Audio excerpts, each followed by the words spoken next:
Bonjour à tous. En cette fin d'année, on voit ces marchés financiers qui augmentent fort, la bourse également. On peut se demander si on n'est pas en train d'assister à une forme de retour des bulles. En tout cas, ce risque, cette inquiétude, elle commence à exister. Et en fin de semaine dernière, il y a eu un signal intéressant avec le Haut Comité de stabilité financière qui a décidé que les banques devaient arrêter de trop prêter aux entreprises. On va en parler avec Mathilde Lemoine. Bonjour. Bonjour. Vous êtes économiste en chef chez Edmond Rothschild, la banque. Est-ce qu'on peut essayer avec vous d'expliquer cette décision qui paraît peut-être un petit peu curieuse à nos auditeurs? Pourquoi est-ce qu'on a décidé en France que les banques devaient cesser de trop prêter aux grandes entreprises? Le crédit a fortement accéléré, le crédit envers les entreprises a fortement accéléré en France. Il a augmenté de près de 6% depuis un an et donc c'est relativement inquiétant. Par ailleurs, il augmente... 6%, pardon, c'est beaucoup plus que dans d'autres pays. Est-ce qu'il y a un cas français sur le crédit qui fait que les entreprises françaises, tout particulièrement, s'endettent davantage qu'ailleurs ? Il y a deux choses. Non seulement dans l'absolu, le crédit a fortement accéléré en France, mais en plus, il a augmenté beaucoup plus rapidement que ce qu'on peut observer dans le reste de la zone euro. En moyenne, en zone euro, il a augmenté à peu près de 3%. D'accord, donc on va 2 fois plus du double. Voilà.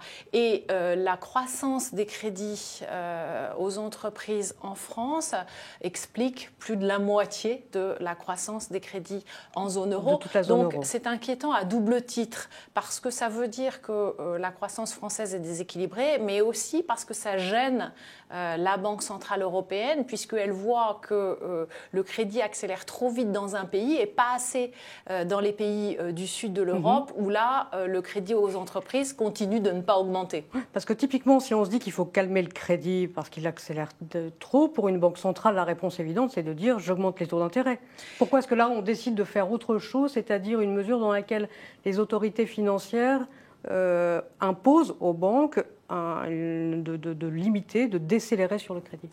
C'est vraiment la nouveauté liée à la crise. C'est-à-dire que les banques centrales se sont donné de plus en plus de moyens pour intervenir de plus en plus largement dans les économies.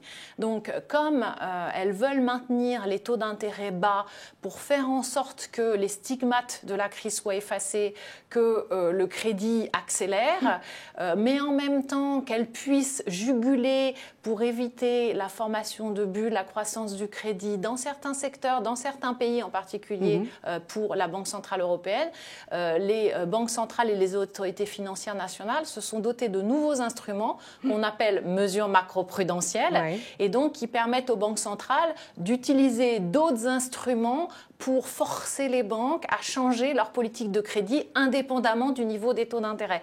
Et c'est là où c'est vraiment intéressant. C'est le rôle d'une banque centrale ou pas? Parce que on se dit que la politique de crédit, ça dépend de la banque. C'est la banque, le banquier, son conseil d'administration qui doit avoir une stratégie, choisir les entreprises dans lesquelles il croit et auxquelles il a envie de prêter.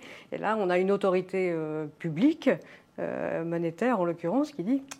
Là, on se calme.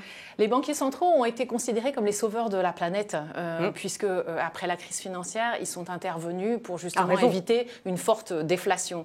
Et ils ont de fait eu une emprise de plus en plus importante sur le fonctionnement de l'économie. Donc il y a eu la régulation bancaire pour éviter que les crises se reproduisent. À mon avis, c'est vain parce que la nature même du crédit fait qu'il augmente quand la croissance va mieux.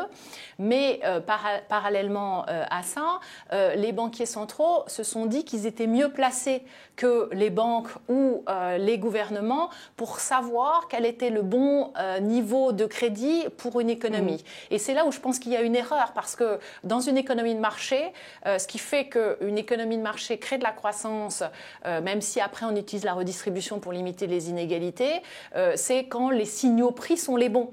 C'est-à-dire que effectivement, vous, si vous souhaitez mettre votre épargne dans un produit risqué, vous allez, c'est le cas de le dire, risquer de perdre ce que vous avez investi, mais aussi, si ça fonctionne, avoir une rémunération de votre épargne supérieure. Si le taux d'intérêt est nul, ça veut dire qu'en fait, on ne souhaite pas que vous investissiez dans des produits risqués. Mais donc c'est ce que vous allez faire. Et on souhaite aussi, la Banque centrale souhaite que vous consommiez, que vous arrêtiez d'épargner. Donc on voit bien que c'est complètement paradoxal et que le consommateur, les épargnants sont complètement perdus et ont des taux bas, donc épargnent parce que sinon ils n'ont plus de rémunération de leur épargne. Ça limite leur consommation. Ce n'est pas du tout ce qu'attendaient les banquiers centraux. Mais parallèlement, ils s'endettent pour acheter leur logement parce qu'ils considèrent que c'est un actif réel, c'est quelque chose de sûr et que c'est beaucoup moins risqué que les autres produits financiers. Et la Banque centrale européenne, elle dit non, non, non, il faut que vous continuiez à investir dans des produits très, très risqués. Ce n'est pas grave si vous perdez une partie de votre capital parce que c'est ce qui va relancer de l'économie. Les investisseurs le font et là, les autorités financières nationales, mais aussi de façon conjointe avec la Banque centrale européenne depuis l'application de nouvelles directives, disent mais il ne faudrait pas investir comme ça, il ne faut pas les grandes entreprises françaises, il faut plutôt des PME, mais on sait que les PME, à ce moment-là, il faut faire attention aussi parce que c'est risqué. Enfin, tout ça est complètement incohérent et le risque, c'est que ça pèse à moyen terme sur la croissance, même si à court terme, ça peut juguler un risque de bulle.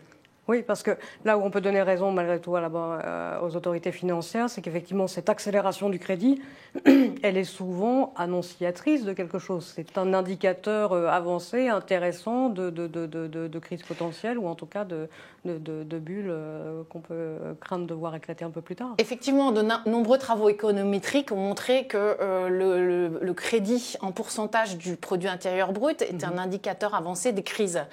Donc le suivre, c'est extrêmement important. Pour autant, on n'a pas de moyen de savoir quel est le bon niveau optimal de crédit dans une économie. Ce qui est très important, c'est son efficacité. C'est pas tant la quantité, c'est l'efficacité. Donc, est-ce que ça finance des innovations? Quel type d'innovation? Est-ce que ça finance leur diffusion? Est-ce que ça finance aussi la formation des salariés? Parce que si il y a des innovations dans l'économie, mais que les salariés ne peuvent pas les utiliser pour améliorer les processus de production et créer de la consommation des ménages, de fait, ça ne génère pas de croissance de long terme. Et l'important, encore une fois, il ne faut pas perdre de vue l'objectif, c'est une augmentation de la richesse par habitant. Et aujourd'hui, il y a une déconnexion totale entre l'espoir financier, la hausse du prix des actifs, l'accélération du crédit et la réalité macroéconomique, puisque les salaires augmentent relativement modestement. Oui. Et c'est ce déséquilibre qui finalement limite les perspectives d'activité et crée aussi cette instabilité, cette incertitude qui hypothèque les perspectives d'investissement. Donc on est dans une situation complètement paradoxale.